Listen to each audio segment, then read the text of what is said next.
Welcome to Only Murders in My Mind, a Random Thought production. Hi, I'm Carol Bissett, a crime writer, and I invite you with my co-presenters, Liz Hedgecock and Mike Jackson, each week to our conversations on all things murderous. Hello everyone and welcome to this episode of Only Murders in My Mind with Liz Hedgecock. Hello. And Mike Jackson. Hello. We three have returned again in thunder, lightning or in rain. Speak for yourself. Yeah. I wish you'd move this cauldron though. I keep tripping over it. We'll need that for later. Yeah. Ever since we did that session on culinary. Yes. You wouldn't believe what's gone into this pot. I used to Oh, I be would. in a speech choir. You can't tell now the way I know. A speech choir. A speech choir, darling. And You're going to have to tell me what one of those is. I mean, we've had hoagies, now we've got speech choirs. Yeah. we would perform at the school prize-giving event. And one of the things we learnt was the speech from the three witches. Yeah. In Macbeth. Macbeth. Yeah. And another one which I can't remember, and we had to enunciate properly. It was like, when shall we three meet again? And we did it. It was like, I've never seen anything like it. I've never heard anything like it since, but that's beside the point. How did we get onto I this? don't know. Me. I'm surprised that Mike hasn't pulled us back Well, I from the brink. I thought I'd just go to sleep for 2 minutes. Yes, right. And wake up and hope it really was all a dream. Well, you could dream the plot of your novella. Our episode tonight is the butterfly effect on crime and perhaps cold cases. And I found this when I was researching it a bit mind-blowing, because I was like, well, what does it really mean? I know what the butterfly effect is. It's this thing about if a butterfly flaps its wings in one continent, it can cause a typhoon in another continent, in theory. That's basically... Yeah, it can change the path of a tornado. Yes. Yeah. I think the thing is that, I mean, for our listeners out there, we actually do prepare for these podcast episodes. Sometimes by thinking, who suggested this one? Yeah. And some time ago, we met to discuss what we were going to talk. And this one slipped through. And this one slipped through. And now, weeks later, we're thinking, whose idea was this? But anyway, so if we take it as a small thing can have a knock-on effect on something big, so it can influence the path of something large, that feels like it's more relevant to crime writing than possibly butterflies and tornadoes. Yeah. I mean, I don't know really whether this one applies, but it did jump into my mind, especially when I read from both of you the things that would help me research it. Minority Reports. I don't know where you've got the precogs. Yeah. So these are people who can predict a crime before it happens, and then the main detective John in the film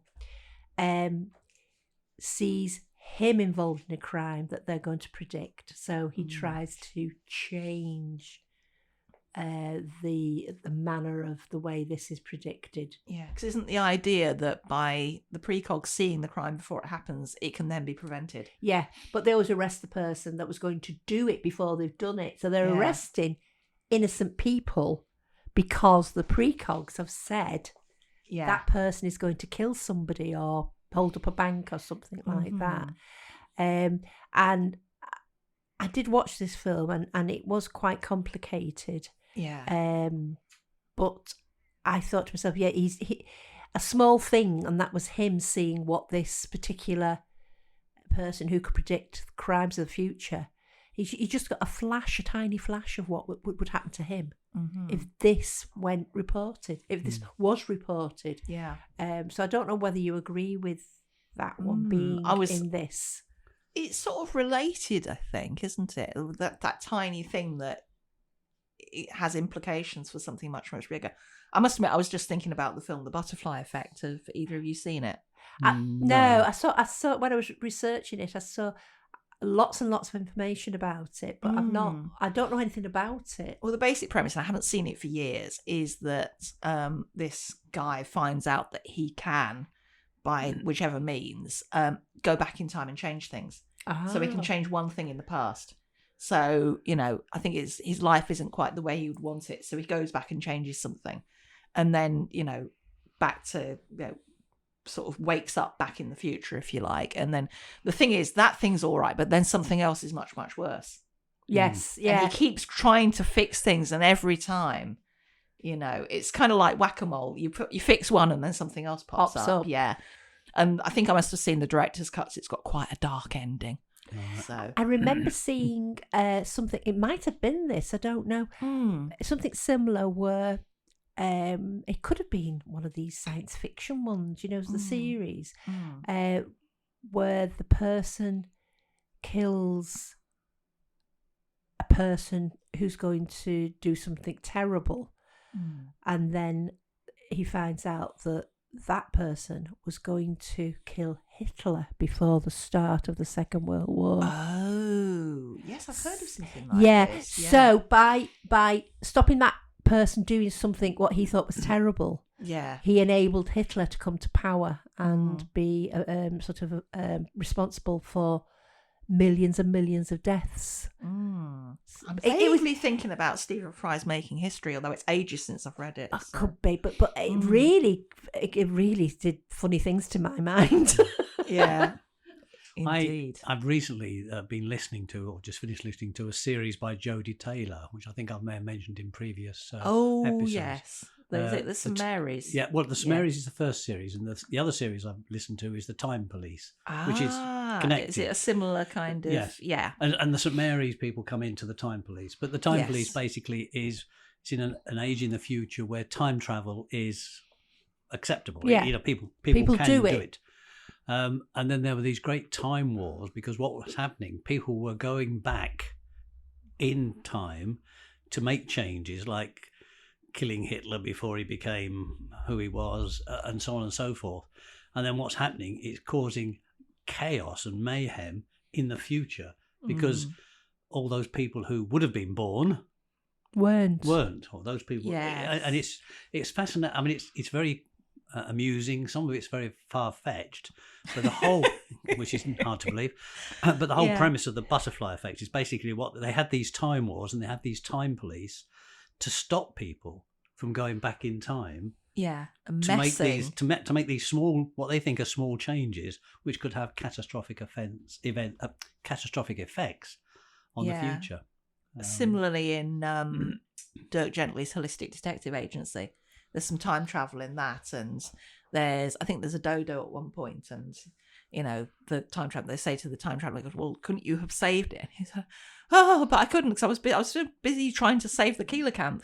And it's like, you can't do all the things all the time. I don't know which Terminator it was. I've got a feeling it might have been the second Terminator where they go to try and kill the person that built the robot in his house. And he ends up helping them to destroy the labs. Yeah. Is that right? That sounds like two, yes. So that's sort of... Because I did the double bill quite recently. Yeah, and then when you get to Terminator 3, you go, it didn't work. because of something which, again, I'm not going to say, because if you've never watched them, that would spoil it completely. It would. I don't know if I ever will get to Terminator 3, but... But when you think many crime, murder, mystery series you've watched on the television... the tensions built up, and quite often it's the road to surviving. The road to finding out who the killer was or who did it is down to somebody watched a video again and noticed. Hadn't noticed before, but in the corner, so and so was doing something which didn't fit in with something else. Yes, I'm thinking about In the Blink of an Eye, where Yes. Locke makes an observation and everyone goes, "Ugh." And it turns out, no, Locke is actually correct. But it was so subtle that without that extra knowledge, you wouldn't get it. Yeah. I suppose that's the thing I was thinking. Mike and I were talking a bit earlier, as we sometimes do. When you think of the amount of different components there might need to be for a complex crime, it's amazing that any get committed or that, people don't get caught in the act more often. Yeah. That's right. Yeah. And the other thing that came to mind with this is that it's the the clever authors who put that little butterfly effect in to a story, and it turns out that's the red herring. Yeah. But it's the little bit that's put in to try to make you think, oh, right, yeah, it's just that little sentence or just that little observation must be taking me down the road to finding out who did the murder. Yes. And in fact, the clever author has put that in as the red herring just to take you down that path. Yeah. So there's someone's disappeared in again, it's a Gaia Marsh book. I will get to say that correctly one day. And there's a casual mention of a scarecrow in a field. You think, right, that is obviously, and of course it isn't. No. You sometimes, yes, you'll go, why are they making such a thing about that particular bottle of wine or something like that? And you think, it must be poisoned, and then they all drink it and they're fine. Yeah. Well, but the butterfly effect, I suppose it's like a magician, isn't it? When they're kind sleight of, of hand. getting you to Sleight of focus on hand. something. Yeah. Could you use that phrase then when we talk about cold cases and the fact that because science has advanced so much, people that would have got away with is that a butterfly effect or is that something bigger? I'm not sure, but it's dead interesting. It is. Yeah. I'm just. It's probably not the same thing, is it? But like prehistoric. But it's that same kind of tiny detail that would allow you, because we can now utilize it in a way that perhaps couldn't be done at the time. Yeah. Allows you to kind of extrapolate back. It can be a tiny thing. It can be the DNA taken from the tooth of a skeleton or something like that, and that the skeleton might have some hair in the hand with the bud at the end, so they can get the DNA. And maybe everyone assumed it was so and so's hair, and no, it wasn't. No. It was someone else's entirely. So, things like that will. I just to say, I find it absolutely fascinating when we look at things like that. Yeah. Another one I was saying to Mike about was kind of if you're writing. I suppose this counts for any kind of novel, really, but particularly in crime. If you change something in your plot, you change a tiny detail, and then you find like things are snowballing, and you can't do this because this, and then like you read it back and you think, oh, because I did that, I can't do that. Do I go back and change that, or do I change all of this? Yeah, it could be something really simple as well, can't it? About I don't know, some medication that one of your characters is on, and how it's going to affect their the way that they see things, and you don't think about that to start with, and then as you say, you sucked into it then, aren't you? Yeah, or something that messes with the the desired effect of the crime. Yeah, so that the criminal doesn't actually get the benefit they were looking for and the reason why they did it in the first place. Yeah, and some people are very clever about putting that butterfly effect in at the beginning of the story. I was thinking here of Patricia Highsmith's Stranger on a Train. Oh, or yes. Strangers on a Train. Yeah. And it all starts with a chance meeting on a train where two men discuss hypothetically swapping murders. Yeah. And from that, the whole thing snowballs. But it's a chance meeting.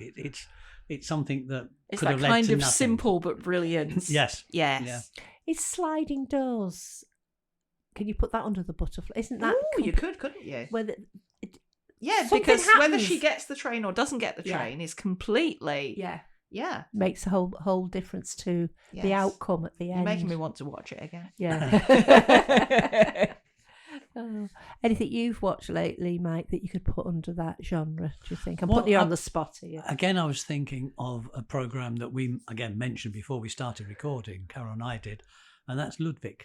Yes. And in Ludwig, who... I mean, I won't go into detail, but yeah, we might want to do an episode on Ludwig. I think one we day. will. We do. We've all him. seen it, which is a plus. But this guy is a great puzzle solver, and he if things aren't quite in place, he sees them, and some of the murders there, he's sort of saying, well, actually, no, that couldn't have happened, and he identifies these little things, tiny things, aren't they? Yeah. That couldn't have happened because if that happened 6 seconds before that happened, then the next thing wouldn't have happened. Yeah, he's extremely logical, isn't he? Yes. Yeah. And I think he's also a bit Hercule Poirot-ish in his, when you see him at the beginning of the series, he's got his pot of pencils all sharpened, and he's got his big ruler to rule his lines to do his puzzles. Yeah. Anybody who's not watched it, it's David Mitchell. Yeah, plays it's the part good. of Ludwig. Yes. Yeah.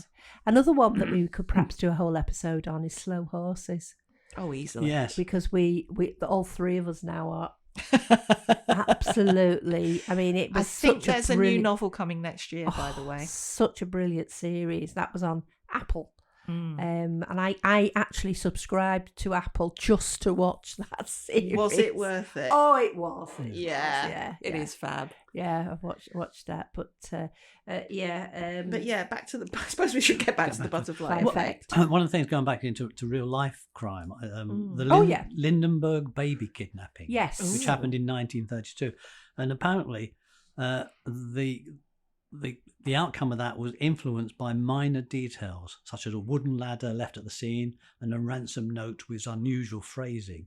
And apparently these tiny clues, and they all were, which on their own meant nothing, when the police started to piece them together, led to them arresting somebody. Yeah. So that's the other thing, isn't it? It's sometimes, I suppose the butterfly effect is these little things, sometimes adding together, cause you to come to a conclusion about something. Yes. But if you didn't make the link, then on its own it seems to be it's insignificant, irrelevant. isn't it?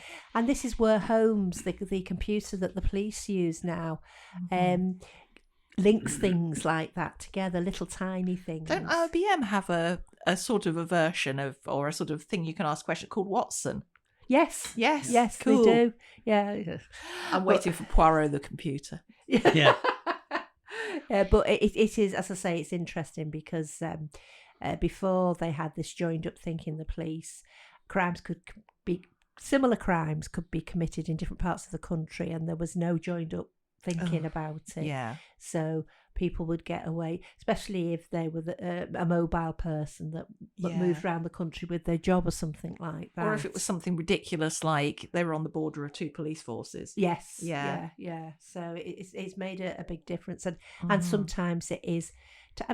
One of the things, I don't know whether it can be used as evidence in court in this country, but handwriting, it can be a tiny stroke of the pen that identifies somebody as, that's forged, but this one is the real thing. Why is it the real thing? Well, when they've done the G, they've carried it on a little bit further than that one, which is the forged one. Tiny little things like that. Yeah. That can lead them down the path of perhaps finding the right person. But it's as I say, I found when we first said we're going to do this, I'm going, what?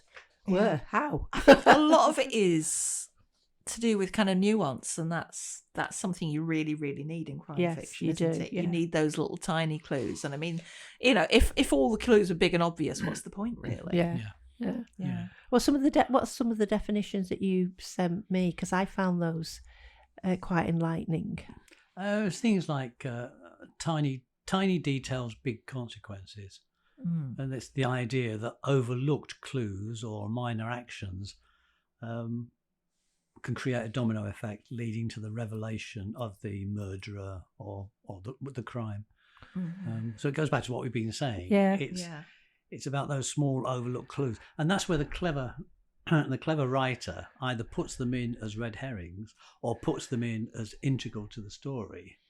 But I suppose by making them seem insignificant, that's the cleverness in a way, because if they put something in that seemed insignificant and was insignificant, then you think to yourself, and I've read books like this, and you think, why was that there? What was the purpose of that? It was neither a red herring nor part of the story.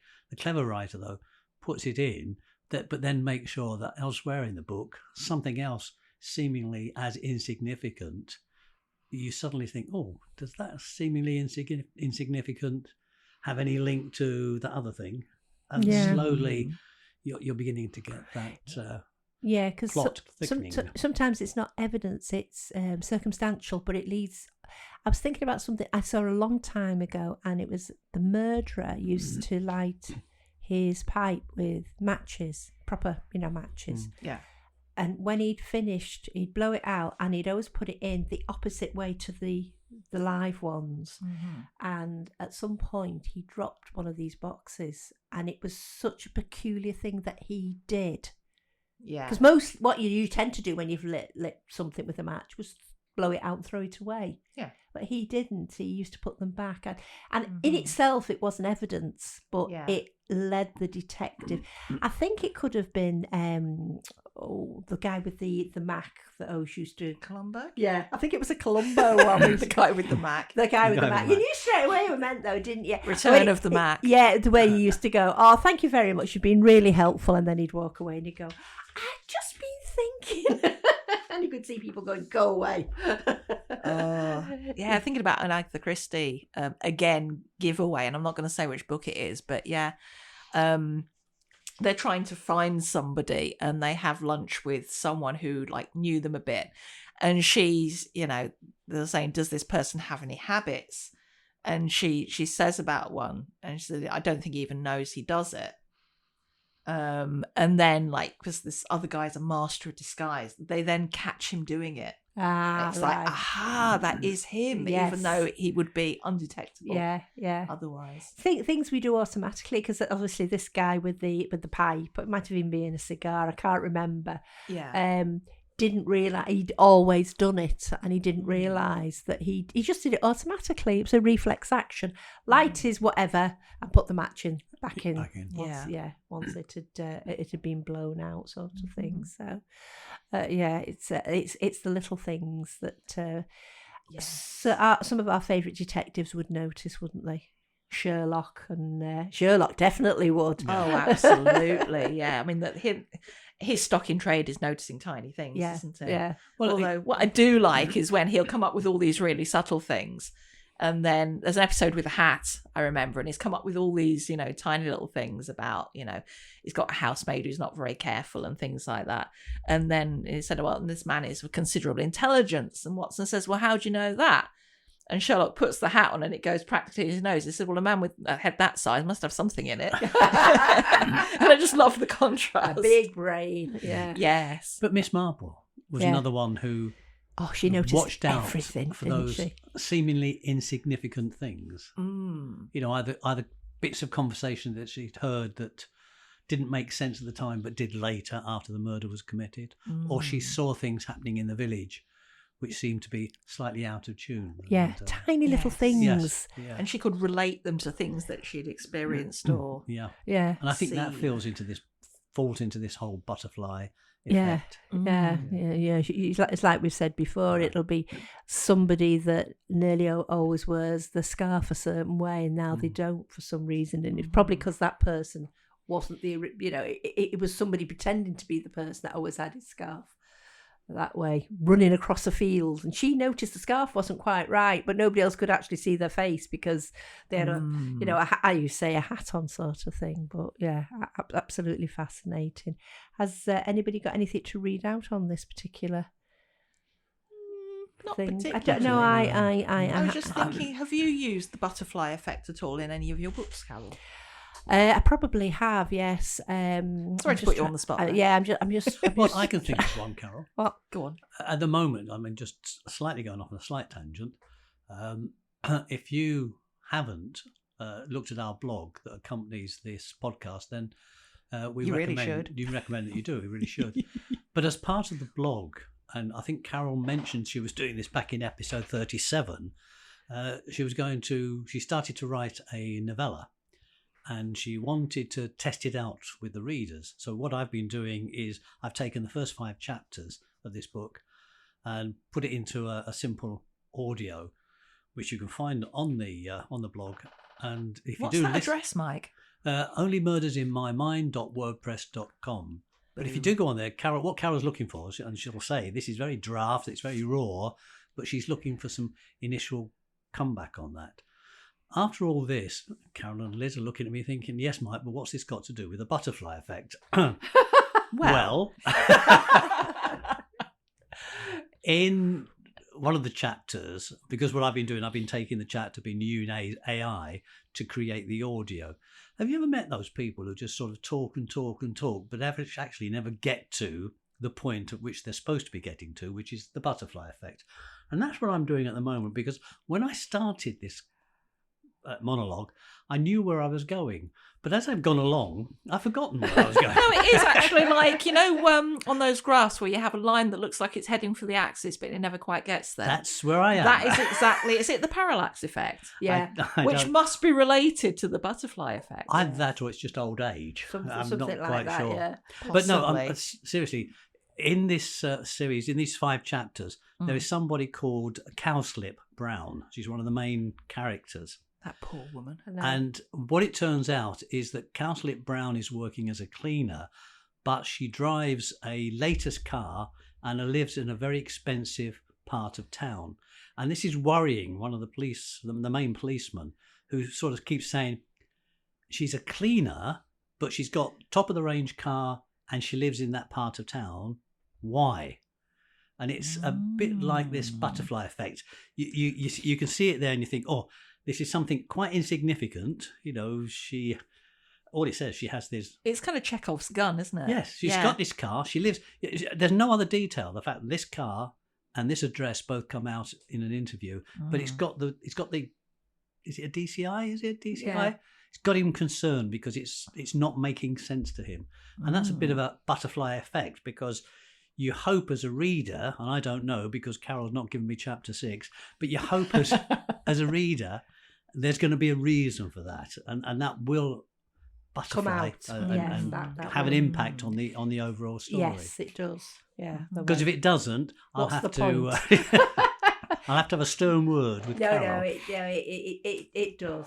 There was a whole backstory. There. Yeah. So you have used. I have used it, yeah. but without even realising Yeah. I was And doing I it. pointed out that you'd used it. It just took me half an hour. I suspect that in the Warrington Detective series, I have used similar types of things where there's been a little clue, and it's not really been correct. It's trying to lead people down the wrong path, sort of thing. I think as crime writers, we tend to do that. Hopefully, not to the not to the point where people are going, I just don't understand this anymore, because she said earlier that this was happening and it's not. But just to put a few threads in to make people think about what you've done it, haven't you, in yours? I try. Yeah. Yeah. I think give it a go. It's a case of working backwards, isn't it? Yeah. It's a case of saying, right, I've got to the end of the book and I know the answer. I found out who's killed so-and-so or what the resolution of this crime has been. And working backwards, you say, oh, right, and now I can see the impact of that little sentence or that phrase or that bit of information I was given near the beginning of the book. Because if it's going to have that butterfly effect, that knock-on effect, then that transition's got to be seen, certainly by the end of the book. Otherwise, it just becomes an insignificant phrase or an insignificant piece of information that you didn't need. I've just finished watching something called The Chateau Murders, which is French-Canadian. Oh, yeah.